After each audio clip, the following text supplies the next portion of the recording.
Hello everyone, welcome back my story explainer. तो चलिए बिना देर किए देखते हैं स्टोरी के सेकंड पार्ट में क्या हुआ। नेता के इतना बोलने के बाद भी हल्की सी मुस्कान उस साधु के चेहरे पर ही बनी रही।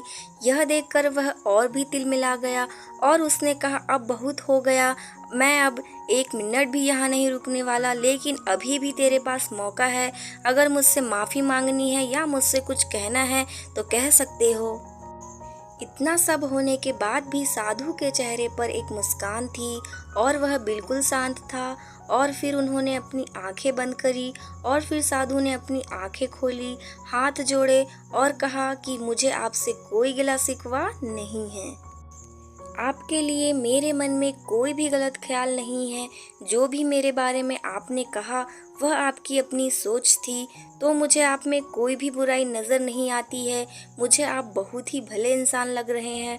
और साधु के इतना कहते ही नेताजी का दिमाग 7वें आसमान पर पहुंच गया।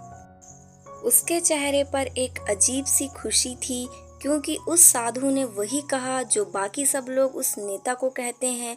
और वह खुशी खुशी उस आश्रम में अपने घर की तरफ चला गया और जा कर के अपने पिताजी के साथ में बैठ गया। उसके पिताजी ध्यान में थे। उन्होंने पूरी जिंदगी सिर्फ लोगों की सेवा करी और बदले में कुछ भी उम्मीद नहीं किया। तो थोड़ी देर बाद जब उन्होंने अपनी आंखें खोली और देखा अपने बेटे को अपने साथ बैठे हुए, तो उनके बेटे के चेहरे पर आज भी एक अजीब सी खुशी थी जो आज से पहले उन्होंने कभी नहीं देखी थी।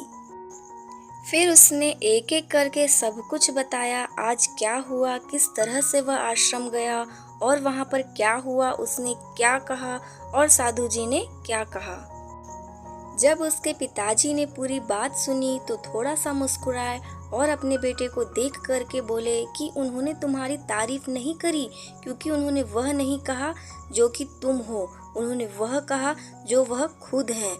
और तुमने भी जो भी कुछ उनको कहा वो नहीं कहा कि जो वो हैं, बल्कि तुमने वह कहा जो तुम खुद हो। यही बात वेदों में भी कही गई है, यथा दृष्टि तथा सृष्टि। यह दुनिया तुम्हें वैसी ही दिखती है जैसे यह दुनिया है।